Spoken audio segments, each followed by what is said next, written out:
Welcome back. Right now, we're going to talk about the health of our personal connections heading into 2022. In fact, we have a relationship expert, Shan Boodram, here to tell us more about dating in 2022.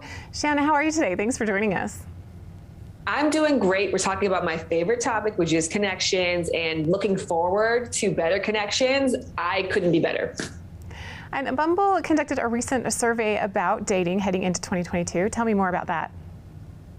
This is really fascinating because this survey showed that we've got a lot of progressive trends that we've never seen before, but also some of the things that we wish would come back pre-pandemic are on their way back. And one of those things is PDA. More people are actually looking to have PDA experiences than previously, than prior to the pandemic. And they're calling this now power PDA. Another really big trend that we're seeing is something called dry dating. People are now looking and more open to dry dates than before. And a dry date is one that does not include alcohol. So people are saying that, hey, like I want to show up as me and I want you to show up as you. So let's go somewhere where alcohol and drinks are not included. And that is actually, again, a trend that we're seeing that's higher than it was pre-pandemic. Another really great trend that I'm really excited about is the rise of consciously single people. And these are people who are saying, I'm single not because I can't find somebody, but because I like myself and I'm happy being alone. And so, yes, I'm looking for connections, but what's more important to me than being with somebody is being excited about meeting somebody who brings more joy into my life, because I already experienced joy just being alone. And I think that place of non-desperation is really, really hopeful. And one other thing I think is really hopeful, if you live somewhere where you're like, I feel like the dating well has been tapped dry, I'm looking for something new, or I want a different market, Explorer dating is on the rise. Over 1 in 3 people who use the Bumble survey said that I'm willing to look outside of my usual box, number one. And number two, I'm willing to look outside of my city. So you'll be pleasantly surprised that there are more people, more kinds of people, and more people joyfully showing up to see what kinds of connections are possible. And I understand that another trend in dating is called Dating Sunday. I'd love to hear more about that. And also, what are some recommended best practices in dating as we head into this new year?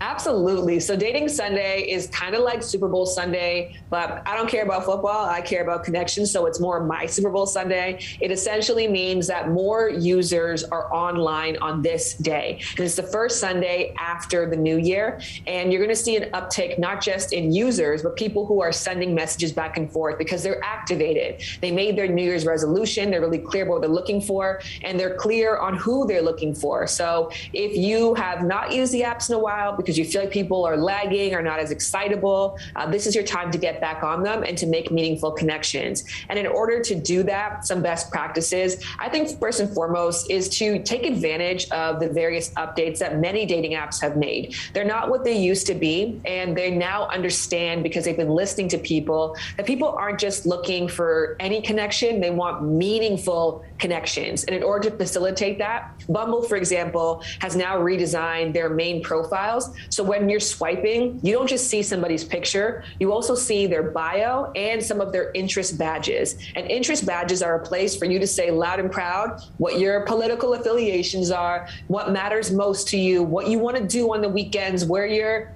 favorite fast food restaurant is, whatever it is that you think really represents what matters most to you. You get to see that face front. And any recommendations on how to make the most out of your profile?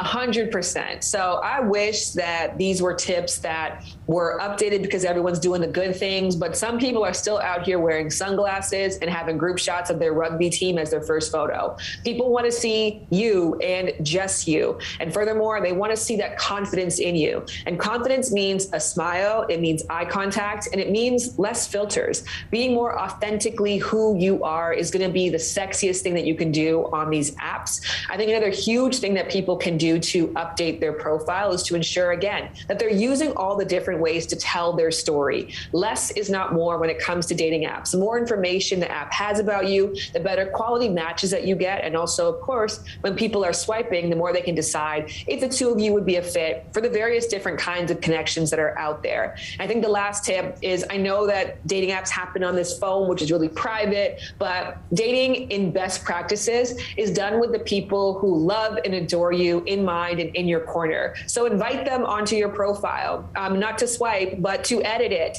Say, is this the best picture of me? Is this the funniest line to start and open up? Does this highlight the best parts of me that you love? Make sure your friends co-sign your profile, because that's how you know your connections are going to be more aligned with the kinds of connections that already bring you joy. And Bumble is making it easier to connect with others, especially heading into the new year. You can head to bumble.com for more information.